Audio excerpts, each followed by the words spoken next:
Welcome to My Long Island TV. From Manhasset to Montauk, we have traveled our communities to bring you the following events. I'm your host, Waldo Cabrera. My Long Island TV starts now.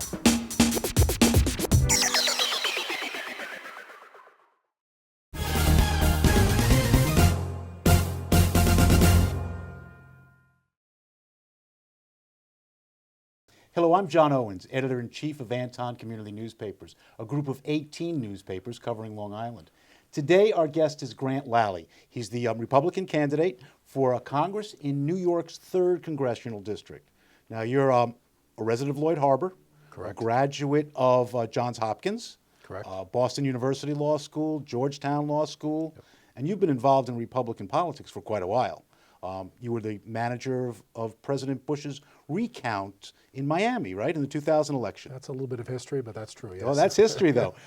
You have very strong credentials as a conservative, both in domestic affairs as well as international.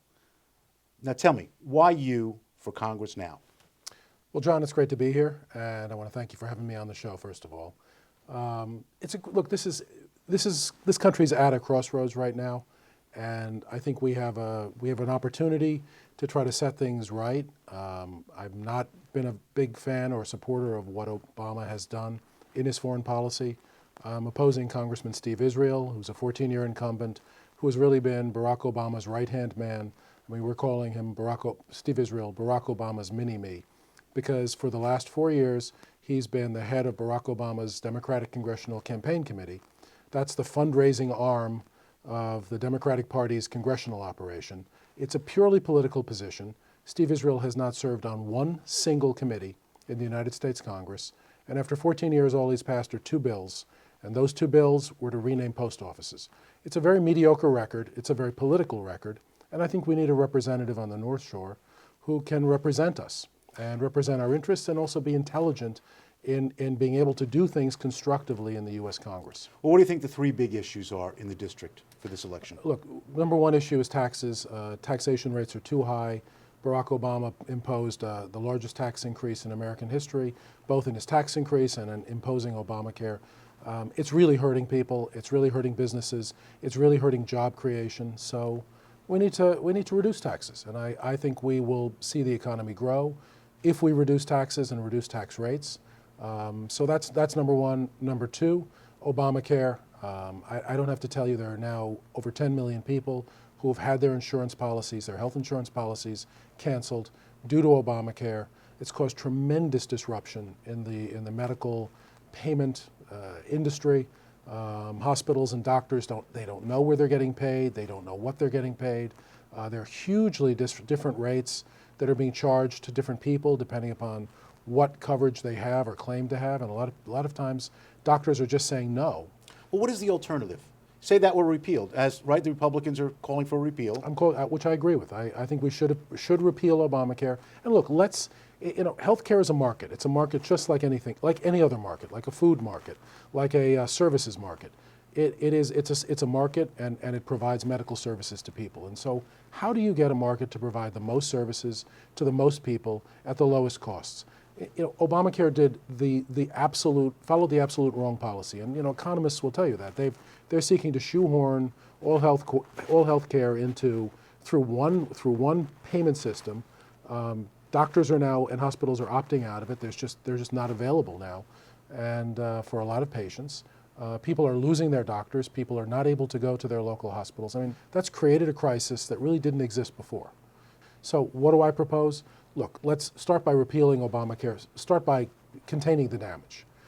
Secondly, look, the healthcare sector does need to be reformed, and I'm a strong supporter of that.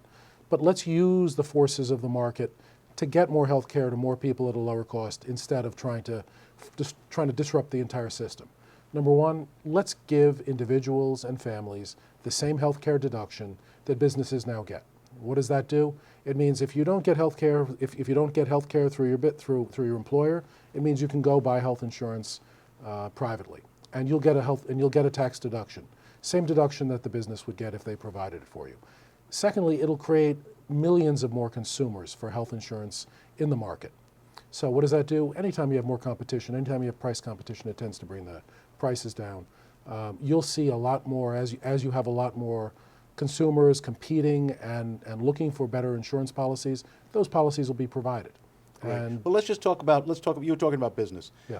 How would you revive business here on Long Island? How would you bring business here to Long Island? Because I think creating jobs is one of the bigger issues for people in this district. Look, it's jobs, but it's also good, high-paying jobs. I mean, this has traditionally been, New York City is the center of global commerce, and we have to be very careful to protect that.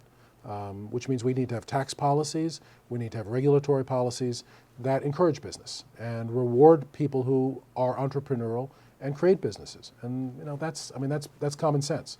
Places that are business friendly, boom, because business comes and is done in those areas. So what on the federal level, what we can do is we can lower marginal tax rates, because high marginal tax rates disproportionately hit New York, where both the cost of living and incomes are higher than the U.S. average. I mean, we don't necessarily keep it at the end of the day, but our nominal income levels are higher. And because of that, higher marginal tax rates hit us in New York harder than they hit people in South Carolina or Nevada or the Dakotas or other parts of the country that have lower nominal incomes. So, when Steve Israel voted for higher taxes and voted for Barack Obama's increase in tax rates, and they're now up at a personal level to 40% at the federal level, did a lot of damage. I mean, it really hurt. So I think we need to reframe our policies and again, try to make this a business-friendly environment. And I know we've been doing it in the suburbs, and Ed Mangano and Rob Astorino have been doing a good job in Nassau and Westchester and trying to do that, but it's a bigger problem. And Let's talk about energy, though. Energy is also a big issue here in this district. Yeah. How can we bring down the cost of energy? Do you believe in doing the fracking for natural gas? For me, it's a no-brainer. I mean, I take science very seriously. I went to Johns Hopkins. I had a science minor there, and I do understand the science of it. But fracking is really not proven to be damaging or dangerous in any way, and it's been a bonanza for the local areas that have introduced it. It's created jobs, it's created cheaper energy, and it has actually reduced the cost of natural gas in the United States, and really it's caused an energy boom because the places that have done it have boomed, sure. and the country's benefited. So I think, sure, we should have it in New York. Okay, let's just move out of New York and even out of the United States. Foreign policy. Yeah. Congress has a huge impact on that. Yeah. Let's talk about what is going on now in the Middle East. How would you address it differently? Well, I take foreign policy very seriously. I'm a publisher of a daily journal that deals with foreign policy and terror issues, the Homeland Security Newswire. I also have a degree in international law from Georgetown, but also I participated and helped conduct foreign policy during the Bush administration. I was very involved in the Irish peace process in Northern Ireland, and I think very helpfully in keeping America's attention on the issue. I actually drafted President Bush's policies during the campaign and in the Republican platform, and had a large part in keeping America involved in the Northern Ireland peace process. So America can play I know because I've done it, America can play a very constructive role if it's done in an intelligent, measured, and realistic way. What we have seen in the Middle East with the rise of ISIS really hurt American credibility, but it also failed to address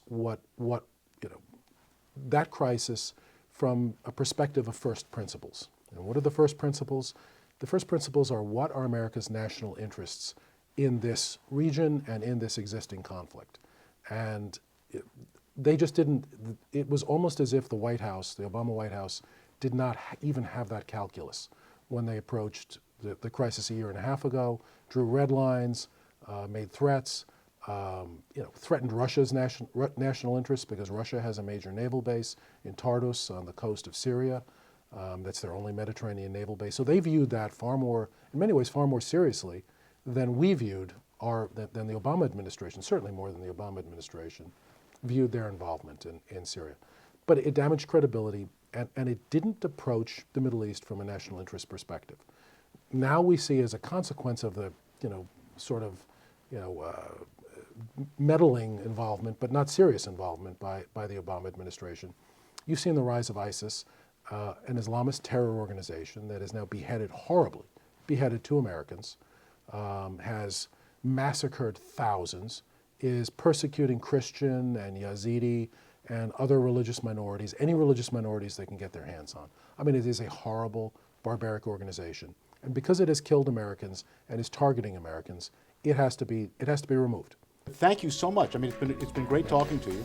And I'm John Owens, editor-in-chief of Anton Community Newspapers, and I'd like to thank Grant Lally for coming by today and discussing his campaign for Congress in the 3rd Congressional District.